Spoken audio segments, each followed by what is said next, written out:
প্রিয় শ্রোতা, যুদ্ধের প্রথম বীজগুলো আমাদের প্রথম পিতামাতার হৃদয়ে বপিত হয় যখন তারা পাপ করে। তখন সৃষ্টিকর্তা যখন পৃথিবী সৃষ্টি করেন তখন সব কিছু ছিল উত্তম। প্রথম মানবীয় ছিল নিখুঁত। কিভাবে এই পৃথিবী নামক গ্রহটি মহাজাগতিক দ্বন্দ্বে যুক্ত হয়েছিল? প্রিয় শ্রোতা, এই সমস্ত দুর্ভোগের জন্য দায়ী কে? আজকের সমস্ত প্রকার অশান্তি, দুঃখ, কষ্ট এবং মৃত্যুর জন্য শয়তান দায়ী। দিয়াবল বা শয়তান কোনো রূপকথার চরিত্র নয়। কিন্তু আপনি হয়তো বলবেন, তাহলে সৃষ্টিকর্তা কেন কিছু একটা করছেন না? তিনি তার অর্থাৎ শয়তানের মস্তক চূর্ণ করবেন, তবে এই কাজটি করতে গিয়ে তিনি তার নিজের পায়ে আঘাতপ্রাপ্ত হবেন। তবে সেই ক্ষত নাজাতদাতাকে সম্পূর্ণভাবে বিনাশ করতে পারবে না। তিনি বিজয় বেশে পুনরুত্থিত হবেন, সমগ্র মহাবিশ্বকে দেখাবেন সৃষ্টিকর্তা সকল মানবের যত্ন নেন।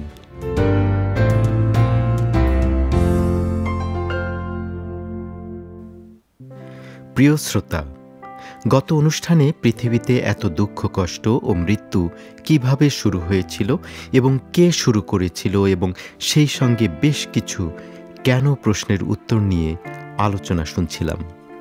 আমরা জেনেছি বেহেশতের বা স্বর্গের শ্রেষ্ঠ ও সুন্দরতম দূত হয়েও শয়তান বা দিয়াবল কিভাবে পাপের প্রবর্তকে পরিণত হয় এবং পাপের প্রবর্তক হওয়া সত্ত্বেও কেন সৃষ্টিকর্তা তাকে ধ্বংস করেননি। আজ আমরা ধারাবাহিক সেই আলোচনার পরবর্তী অংশ শুনব। চলুন আলোচনা শুরু করা যাক।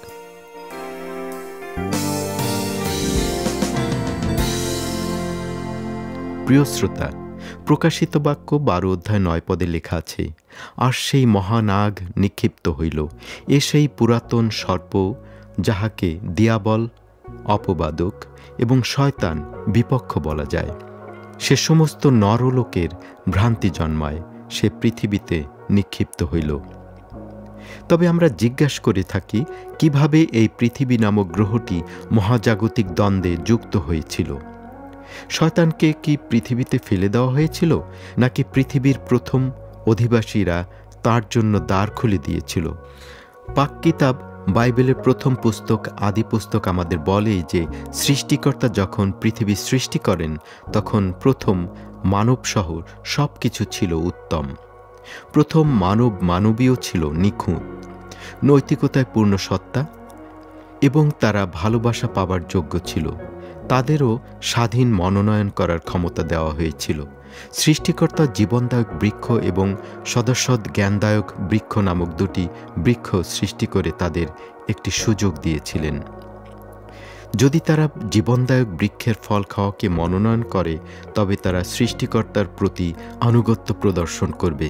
তবে সৃষ্টিকর্তা তাদের সৎসৎ জ্ঞানদায়ক বৃক্ষের ফল খেতে বারণ করলেন। তিনি তাদের এও বললেন, তোমরা যদি অবাধ্য হও এবং ওই গাছের ফল খাও তবে তোমরা সৃষ্টিকর্তার বিরুদ্ধাচারী হবে এবং যুদ্ধে শয়তানের পক্ষ নেবে। কিন্তু হাওয়া বিবি যখন নিষিদ্ধ গাছটির কাছাকাছি বিচরণ করছিল তখন শয়তান সাপের ছদ্মবেশ ধারণ করল এবং তার মিথ্যা কথাগুলো হাওয়ার কাছে বলার সুযোগ নিল। ঈশ্বর তাদের বলেছিলেন তারা যদি সেই নিষিদ্ধ গাছের ফল খায় তবে তারা মারা যাবে। কিন্তু শয়তান বলেছিল, কোনো ক্রমেই মরিবে না, কেননা ঈশ্বর জানেন যেদিন তোমরা তাহা খাইবে সেই দিন তোমাদের চক্ষু খুলিয়া যাইবে, তাহাতে তোমরা ঈশ্বরের সদৃশ হইয়া সদসৎ জ্ঞান প্রাপ্ত হইবে। এটি পাওয়া যায় আদি পুস্তক 3 অধ্যায় 4 থেকে 5 পদে। শয়তান মূলত এটাই বলেছিল যে তুমি যদি আমার কথা শোনো তবে তুমি অনেক বেশি সুখ পাবে। সৃষ্টিকর্তা তোমাকে স্বাধীনতা থেকে বঞ্চিত করেছে। দুর্ভাগ্যবশত হাওয়া এবং তার স্বামী আদম ওই মিথ্যাকেই গ্রহণ করল। এই ভুল মনোনয়নের পরিণতি আজ আমরা আমাদের চারপাশে সব স্থানেই দেখতে পাই।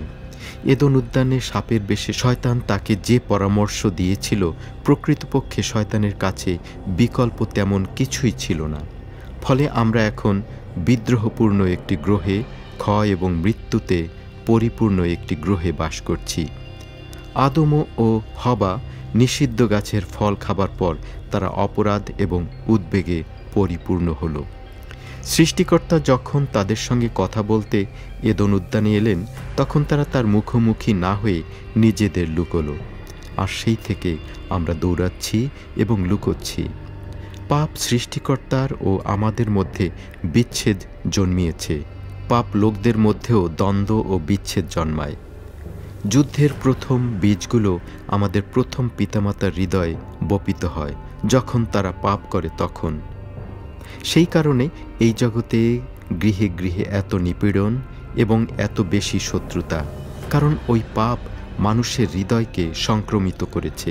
মানুষ যখন সৃষ্টিকর্তার কাছ থেকে বিচ্ছিন্ন হলো, তখন তারা তাদের সহমানবের কাছ থেকেও বিচ্ছিন্ন হলো। পাপ যা জন্ম দেয় তা হলো আশঙ্কা, সন্দেহ, ভয়, দুঃখ, কষ্ট এবং মৃত্যু। পাপ তথা শয়তানের শাসন ব্যবস্থাকে মনোনয়ন করার কারণই আমাদের চারপাশের সমস্ত প্রকার অসুস্থতা, মানসিক যন্ত্রণা এবং মৃত্যুর জন্ম দিয়েছে।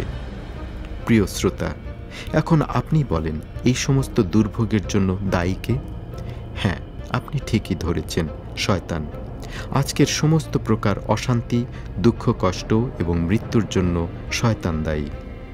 নাজাতদাতা ঈসা আল মসীহ একটি উপমায় একজন লোকের কথা বলেন, যিনি তার জমিতে উত্তম বীজ বুনেছিলেন। কিন্তু কয়েকদিন পরে তার চাকররা সেই জমিতে গেল এবং দেখল সেখানে ভালো গাছের সঙ্গে ভয়ানক রকমের আগাছা জন্মেছে। আর তারা তাদের প্রভুর কাছে এসে বলল, প্রভু, আপনি কি উত্তম বীজ বুনেন নাই? তাহলে এই আগাছা কোথা থেকে এলো? আর তিনি তাহাদিগকে কহিলেন, কোনো শত্রু ইহা করিয়াছে। এটি পাওয়া যায় মথি 13 অধ্যায় 28 পদে। আমরা যখন চিন্তায় বিহ্বল হয়ে পড়ি এবং প্রশ্ন করি পৃথিবীতে কেন এত অসুস্থতা, মানসিক যন্ত্রণা, নৃশংসতা এবং ভগ্নতা নামক আগাছা, তখন আমরাও ওই সমস্ত বিষয়ের প্রশ্নের একটি উত্তরই পাই। এজন্য সৃষ্টিকর্তা দায়ী নয়, একজন শত্রু এটি করেছে। সৃষ্টিকর্তা উত্তম বীজ বপন করেছিলেন, তিনি কোনো অসুস্থ, দুর্ভোগ এবং মৃত্যু বপন করেননি। সৃষ্টিকর্তার একজন শত্রু প্রতারণা নিয়ে এসেছিল এবং সৃষ্টিকর্তার সৃষ্ট ভালো লোকের মধ্যে মিথ্যার মাধ্যমে ধ্বংসের বীজ বপন করেছিল। পবিত্র কিতাব বাইবেল এই শত্রুকে সব সময় শয়তান, নিন্দুক, অপবাদক এবং দিয়াবল বলে অভিহিত করে থাকে। এ সেই ব্যক্তি যে সৃষ্টিকর্তার বিরুদ্ধে বিদ্রোহ করেছিল এবং সম্পূর্ণ পাপ নামক সমস্যাকে ছড়িয়ে দিয়েছিল। পাক কিতাব বাইবেলের দিয়াবল বা শয়তান কোনো রূপকথার চরিত্র নয়, যা ত্রিশূল দণ্ড নিয়ে দ্রুত নিঃশব্দে চারিদিকে উড়ে বেড়ায়। সে সত্যিই একজন ব্যক্তিত্ব, প্রকৃতপক্ষে সেই সমস্ত দুঃখদায়ক ঘটনা ঘটানোর নায়ক এবং একজন ধূর্ত প্রতারক। সে বেহেশতের 1/3 দূতকে প্রতারিত করে এবং সেই কারণে তাদের সঙ্গে সেও বেহেশত থেকে বাইরে নিক্ষিপ্ত হয়। সে পৃথিবী নামক গ্রহের দ্বারে আঘাত করেছে। সৃষ্টিকর্তা চেয়েছিলেন যেন ওই দ্বারটি চিরদিন বন্ধ রাখা হয়, কিন্তু শয়তান যখন সেই দ্বারে করাঘাত করল, তখন হবা বা হাওয়া বিবি তাতে সাড়া দিল। সে দ্বারটি খুলিয়ে দিল। শয়তান হবা বা হাওয়া বিবিকে বলল, সৃষ্টিকর্তা ন্যায়পরায়ণ নয়, সৃষ্টিকর্তা তোমার সুখকে বাধা দিচ্ছে। তুমি যদি আমার কথা শোনো এবং ওই ফলটি খাও, তবে তুমি সুখী হতে পারবে। আর হবা তার কথা শুনল, অর্থাৎ দ্বার খুলে দিল এবং আদমও তাকে অনুসরণ করল। ফলে অসুস্থতা ও দুর্ভোগ, মানসিক যন্ত্রণা এবং মৃত্যু এই জগতে প্রবেশ করল। আর এই পৃথিবী যুদ্ধক্ষেত্রের গোলা বিনিময়ের মধ্যে বাধা পড়ে গেল, কারণ প্রতারক আমাদের আদি পিতামাতাকে সুকৌশলে প্রতারণার মাধ্যমে বিদ্রোহ করতে পরিচালিত করেছিল। কিন্তু আপনি হয়তো বলবেন, তাহলে সৃষ্টিকর্তা কেন কিছু একটা করছেন না? সেই এদন উদ্যানেই সৃষ্টিকর্তা বিদ্রোহী মানুষের প্রতি পাক কিতাব বাইবেলের সবচেয়ে চমৎকার প্রতিজ্ঞাটি করেন। তিনি প্রতিজ্ঞা করেন যে পাপের কারণে যা কিছু হারিয়ে গিয়েছে তার সব কিছুই তিনি পুনরুদ্ধার করবেন। আদিপুস্তক 3 অধ্যায় 15 পদে তিনি বলেছেন, আমি তোমাতে এবং নারীতে এবং তোমার বংশে ও তাহার বংশে পরস্পর শত্রুতা জন্মাইব।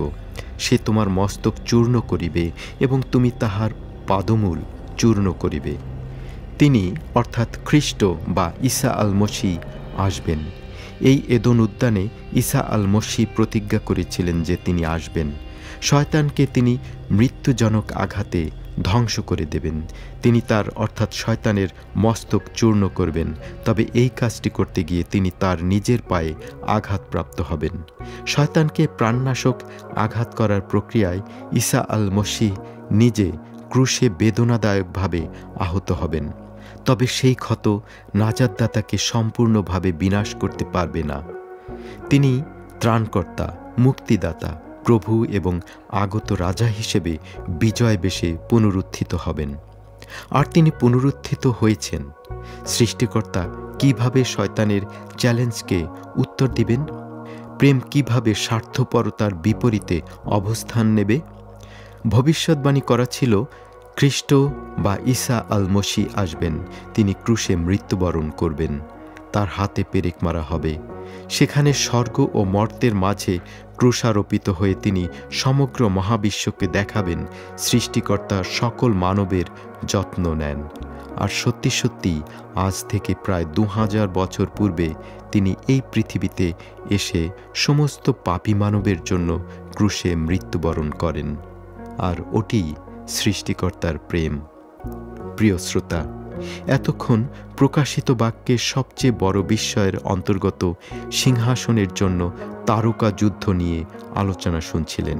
আজ আমরা পৃথিবীতে এত দুঃখ, কষ্ট ও মৃত্যু কিভাবে শুরু হয়েছিল এবং কে শুরু করেছিল, কেন সৃষ্টিকর্তা শয়তানকে তৎক্ষণাৎ ধ্বংস করেননি, কিভাবে সৃষ্টিকর্তা প্রেমের মাধ্যমে শয়তানের সমস্ত চ্যালেঞ্জগুলোর মোকাবেলা করেছেন, সেই সম্পর্কে আলোচনা শুনেছি। পরবর্তী অনুষ্ঠানে আমরা এই বিষয়টি নিয়ে আরও বিস্তারিত আলোচনা শুনব এবং অনেক অজানা তথ্য জানব। আশা করি তখনও আমি শ্রোতা হিসেবে আপনাকে কাছে পাব। শ্রোতা, এই অনুষ্ঠানটি নিয়মিত শুনতে থাকুন, তাহলে আপনি জানতে পারবেন পৃথিবীর এই দুঃখ, কষ্টের ও মৃত্যুর দিনগুলো ফুরিয়ে আসছে, আর আমাদের মুক্তির দিন বা চিরসুখের দিন সন্নিকট। সৃষ্টিকর্তা আপনার সহবর্তী থাকুন।